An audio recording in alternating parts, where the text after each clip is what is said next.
السلام عليكم ورحمة الله وبركاته. ازيكم حبايبي؟ عاملين ايه؟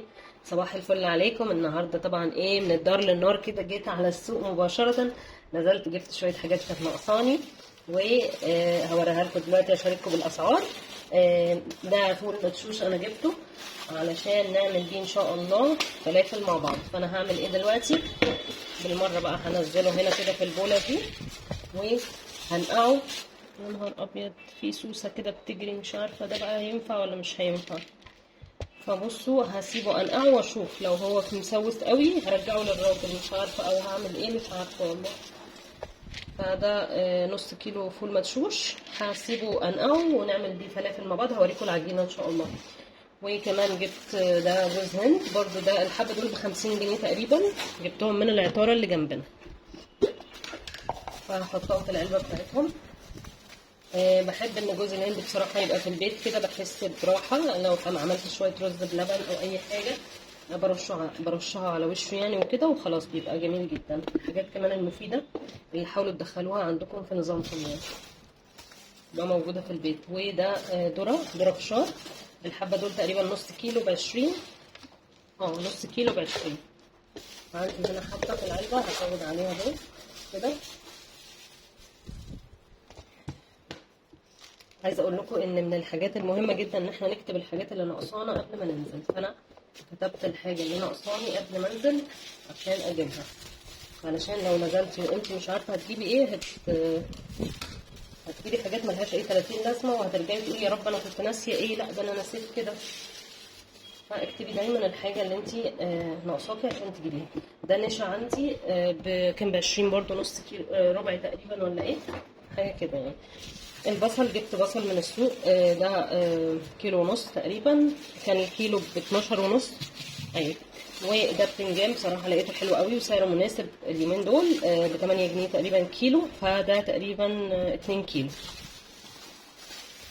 الطماطم خدت منها بصراحة، هي كانت 2 كيلو غالية جدا، دلوقتي غلت تاني ب20، بس مضطرين نجيبها. فدول ب40 جنيه. الكوسة الكيلو ب20، فسعرها يعتبر كويس ويعني شكلها حلو. بالنسبة للجزر أنا ما جبتش كتير بصراحة، مش محتاجة كتير، فجبت جزر نص كيلو متاخد منه كمان.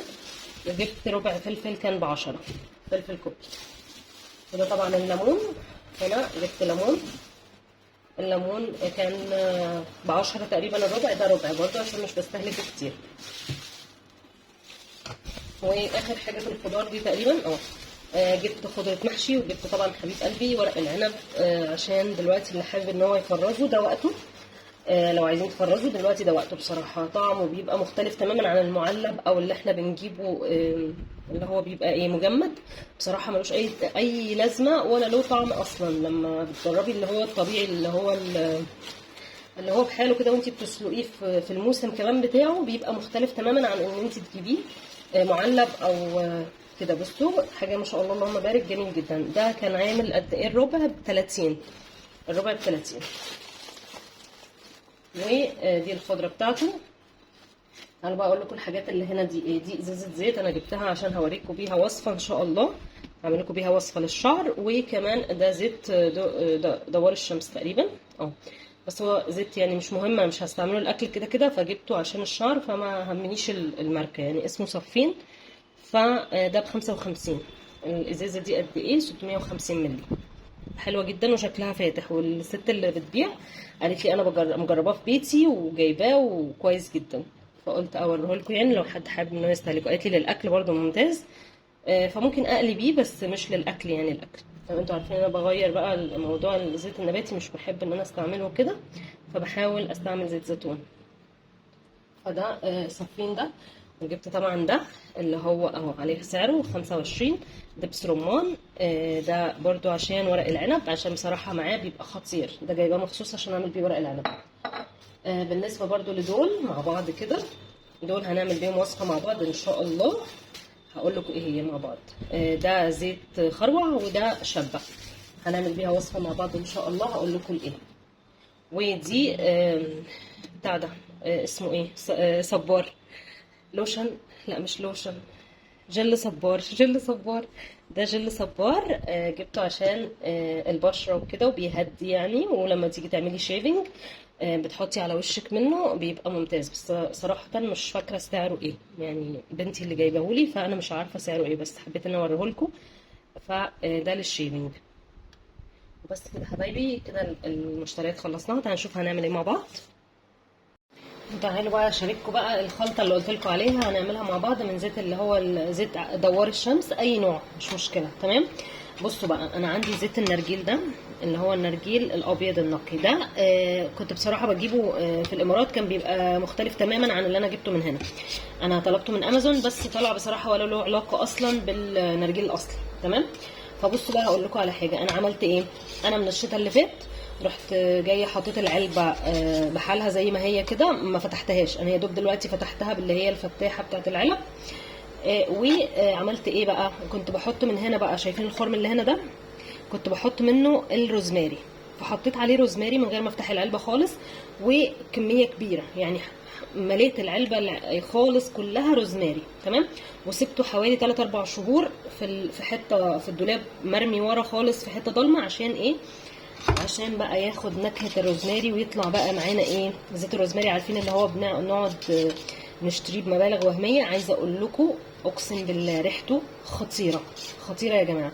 فانتوا حاولوا تعملوه من دلوقتي، وان شاء الله لو سبتوه حتى شهرين ان شاء الله هيجيب نتيجه كويسه. وتعملوه بعد كده ايه بقى، هيبقى بصوا بالقوام القمر ده، بصوا تقيل يعني. انت عندك هنا حاجه كنز. ده تقيل جدا يعني. كل بقى خلاصه الروزماري نزل فيه. عايزه اقول لكم حتى لما بمسكه بايدي كده الروزماري بيتفتت من كتر ما هو داب.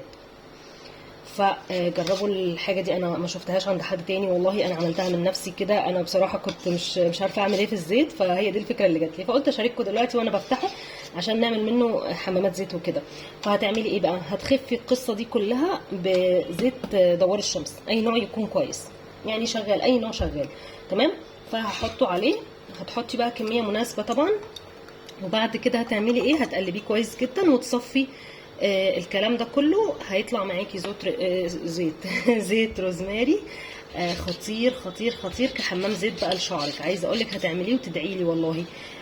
زيت روزماري معروف ان هو بيطول بقى وينبت الشعر، وخطير من الاخر يعني. فان شاء الله هتجربي الوصفه دي وهتدعي لي دعوه حلوه ان شاء الله. خلاص، فاحنا هنعمله بالشكل ده، وبعد كده هتصفيه في حاجه وتسيبيه بقى تعملي منه حمام زيت مرتين في الاسبوع، وتغسلي بعدها بشامبو وبلسم، وشوفي بقى الفرق ان شاء الله. بس بعد فتره يعني. دايما عايزه اقول لكم على حاجه، الحاجات الطبيعيه ما تفتكريش ان انت عملتي الحاجه انها يعني اسبوع اسبوعين مفيش نتيجه، لا ما ينفعش، لازم تستمري شهرين 3 يعني، كورس 3 شهور كده مرتين في الاسبوع، والله هتلاقي نتيجه باذن الله ان شاء الله. يعني مفيش حاجه بنعملها ونلتزم الا ونلاقي نتيجه.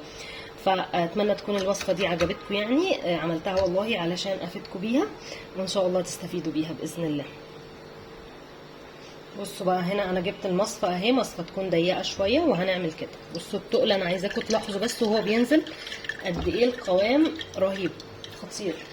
خليني بس هجيب الشوكه. بصوا القوام عامل ازاي، شايفين؟ تحفه تحفه ان شاء الله يعني. هيعجبكم جدا الحمام الزيت ده، وهتلاقوا باذن الله نتيجه حلوه كده. وهكمل بقى املى البرطمان، اي برطمان مربى، ده برطمان مربى انا هملاه واسيبه فيه واسحب منه بقى الشعر بالشكل ده.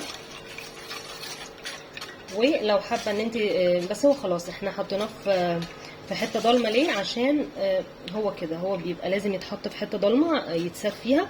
يا اما لو ما عندكيش حاجه زي اللي هو ده، الحاجه المعتمه دي، هتعملي ايه، هتنقعيه في برطمان زي كده، وتروحي بعد كده مغلفاه بكيس اسود، وحطاه في الدولاب من ورا، ونسيه بقى، انسيه شهرين 3 10، انسيه. وبعد كده تعالي له بقى، هيجيب معاكي نتيجه خطيره.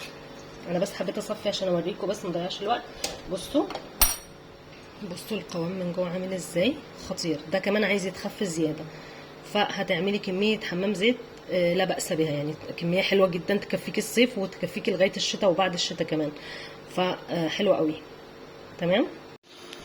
وقررت النهارده بعمل معاكم سلطه بتنجان. عايزه اقول لكم بابا غنوج بقى خطيره ان شاء الله هتعجبكم قوي. هي بتنجانيه واحده بس هشويها عشان هي ما شاء الله كبيره، وهعمل معاكم السلطه روعه. هقول لكم كل التكات اللي هتخليها معاكم فظيعه.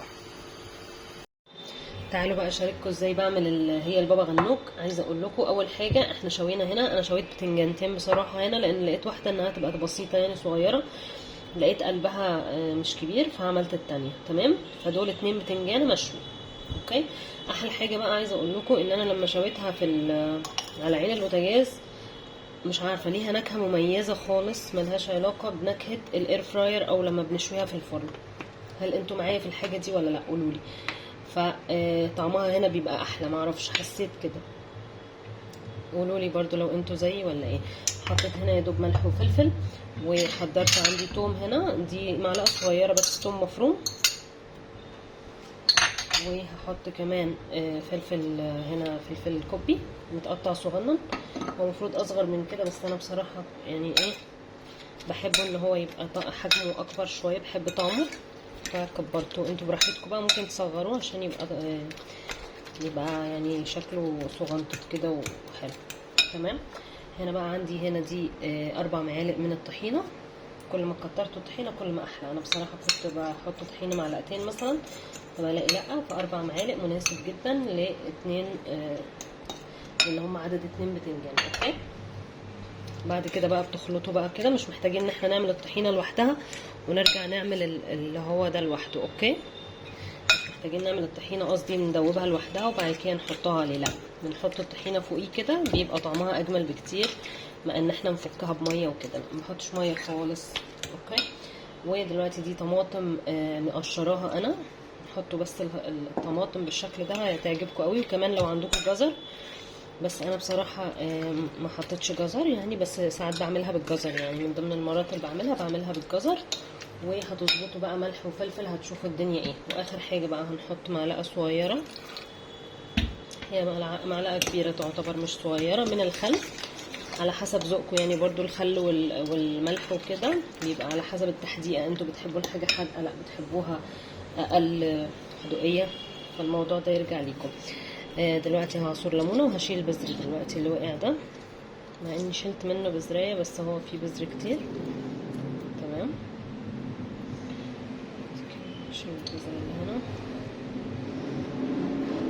عايزه اقول لكم من اجمل سلطه بابا غنوج ان شاء الله، هتدوقوها روعه.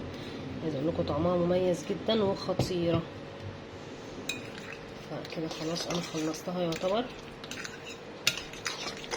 هجيب طبق بس هقدم فيه وخلاص على كده. انا جبت علبه التلاجة دي عشان انا هشيلها في التلاجة، فقلت ايه اقدمها كده، هنا منه تقديم ومنه ايه، انا اوريكم شكلها يعني وهي بتنزل كده القوام تحفه. وعايزه اقول لكم طعمها والله العظيم خطير خطير خطير خطير، يعني حاجه كده تحفه تحفه ما شاء الله اللهم بارك.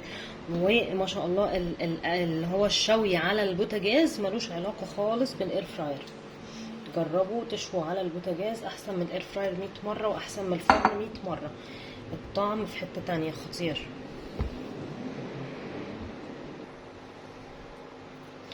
جبت هنا كده كام عود بقدونس عشان احطهم في نص الطبق كده كحركات يعني وكده. بصوا المنظر ده، بصوا سلطه هتاكلوها مش هتدوا حد منها هتخبوها على جنب في التلاجة. جربوها وهتدعولي ان شاء الله. وبكده بكون خلصت النهارده فيديو النهارده معاكم حبايب قلبي. عملنا مع بعض اللي هو مزيل العرق الطبيعي، ده حاجه جميله جدا، عايزه اقول لكم ان شاء الله هتجربوه ويعجبكم جدا. مزيل العرق الطبيعي اللي هو ده ان شاء الله هجربه زي ما قلت لكم واقول لكم على نتيجته. تمام، وده الزيت اللي هو احنا عملناه مع بعض، قلت لكم اللي هو زيت ايه، الزيت اللي هو اللي فيه الروزماري. اوكي، فهيعجبكم جدا ان شاء الله وتستفيدوا بيه باذن الله. لو عجبكم الفيديو ما تنسوش اللايك، ما تنسوش تشتركوا عندي على قناتي وتفعلوا زر الجرس عشان يوصلكم كل جديد بنزله. السلام عليكم ورحمه الله وبركاته.